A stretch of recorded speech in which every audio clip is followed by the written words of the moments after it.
Iz vodokotlića se čuje šuškanje vode. Znači da nešto nije u redu s njim, samo moramo pogledati šta je. Lagano podignete poklopac.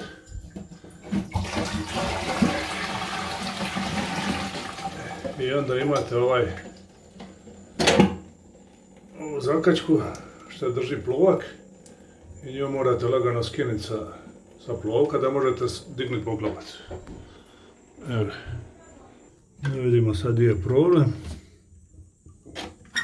Ovaj dio koji propušta vodu unutra u školjku. A ovaj plovak. I tu kaplje voda, vidiš. Tu kaplje voda. A ovo je tu nešto poremećeno, već vidim po navoju kako čudno stoji. Nešto tu ne štima. A to je puknuto izgleda. To je puknuto, vidiš. Samo od sebe, od vremena vode je puklo, ne vjerujem da je to, nije to moga niko razbiti, nego jednostavno samo puklo od sebe. Komad je ostao unutra, dio plastike je ostao unutra, tako da tu nema pomoći. Morat ćemo zamijeniti ili komplet vodokotlić, ako je baš ono stari, ili samo kupiti ovaj dio. Ja mislim da ima kupiti ovaj dio posebno i samo njega promijenite na ovu vidu, na ovaj navoj tu. A sad idem do dućana vidjeti je li ima ovaj dio, ako nema onda ću morat kupiti cijeli vodokotlić. A ovo se, ja mislim, zove ventil za punjenje, nisam baš siguran. Čini mi se da se tako zove, ventil za punjenje. Evo kako sam se i nadao, baš ima kupiti samo ovaj dio i sad to neće biti problem promijeniti. Jednostavno, samo ovaj stari kako je skinut, odvidati ovo tu i navidati ovaj novi. Obavezno zatvoriti ventil, da voda više ne ide. Sad nema dovoda, voda više ne dolazi u vodokotlić. A kad smo već kod ovoga dijela, da vam pokažem kako ovo radi. Ovaj dio ćemo sad spojiti tamo na onaj veliki navoj i onda će voda ulaziti kroz ovo. A ovaj navoj na ventilu za punjenje služi za podešavanje razine vode u vodokotliću. Znači, kako ga okrećete na jednu ili na drugu stranu, razina se povećava ili smanjuje. Što je plovak više prema gore, veća je razina vode u vodokotliću. Tako da razina može biti od 5 litara pa sve skoro do 9 litara vode može stati u vodokotliću. Tako da to možete tu podesiti. Ako vam je malo vode za ispiranje, samo na ovome navoju, da vidimo, to je u smjeru kazaljke na sat, vrtiš ovako u desno i plova se podiže.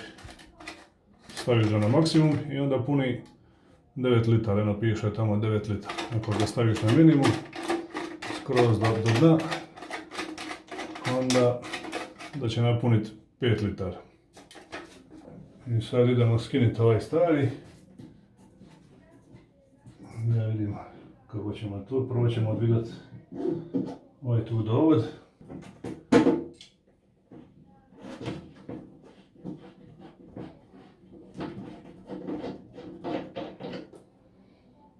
Da nam ne smeta i sad ćemo probati ovo skinuti.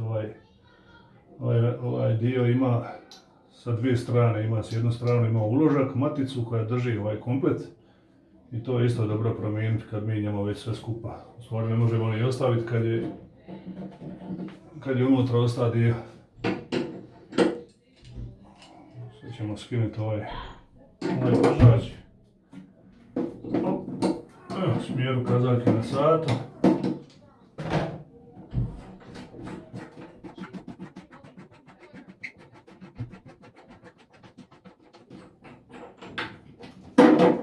Izvučemo ga. I to je taj dio u kojem je ostala plastika od onoga našega ventila za punjenje.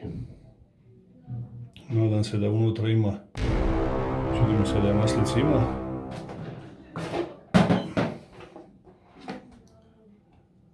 Na slici ima Na slici je nacrtano da ima sad ćemo vidjeti ili ima unutra u kutiji, ako ima super, ako nema skinit ćemo ovaj, pa ćemo promijeniti.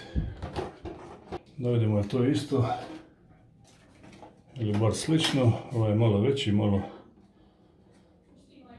je duži, malo veći pinkicu, a možda i nije, možda to izgleda mi ovako sa ventilom, ali ja mislim da će to taman, da će biti ok. Evo na njemu ima komplet ovaj novi komad, pa ćemo ga cijeloga zamijeniti. Evo vidiš, to je ta plastika koja je pukla unutra u onome starome i onda pušta vodu normalno, nekontrolirano.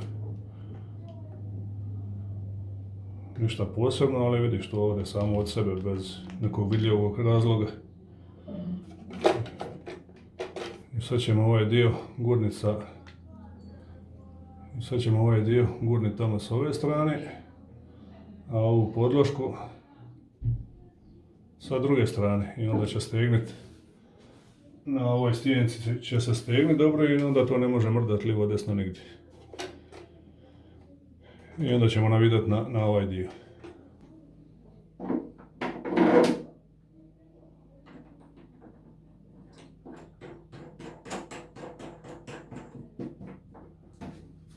Evo, nemojte ništa jako stezat prije nego što ne stavimo ovaj ventil za punjenje. Odmah ću ga malo podignuti da stane malo više vode unutra za ispiranje. Skoro pa da je na maksimumu već. I sad jednostavno ga umetnete tu. Nalagano na ovaj navoj. I da vidimo u koju stranu. Suprotno od kazaljke na satu, znači prema lijevo. Tamo je stezanje. Stavimo ga u okomiti položaj. Unutra da nije u kosu.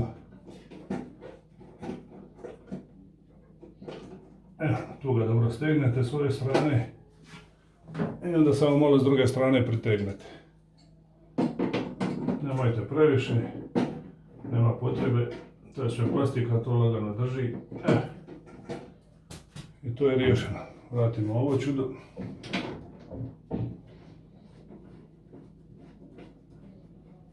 Isto tako nemojte dotezati previše, samo malo. I pustit ćemo vodu da vidimo šta se događa.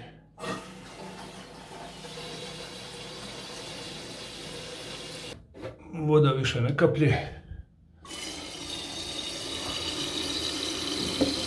Plovak se puni. Kako voda podiže plovak, tako zatvara gore i ventil.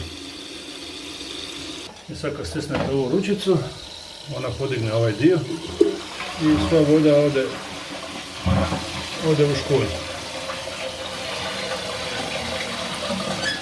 A nova voda dolazi tu i puni se kroz ovaj ventil. Brzina je došla do 5 litara, sad ćemo lagano početi prekidati tu dovod vode.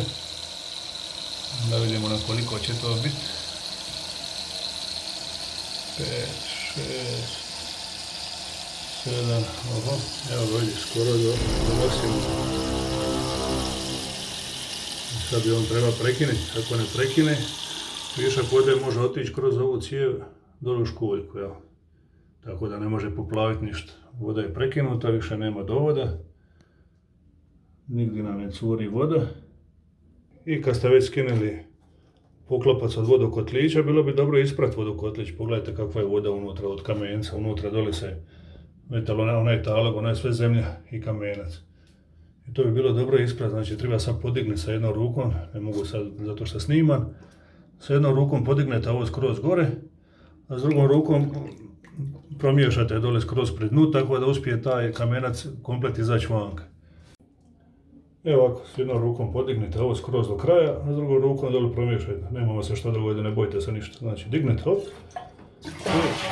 i na brzinu miješajte dole, hop, da to sve ode, da ta zemlja ode van.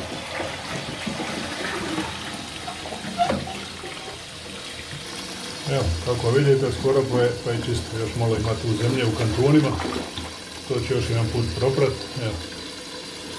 Tako da će to sve otići. A imate kupiti u dućanima imate one tablete koje razgrađuju taj kamenac.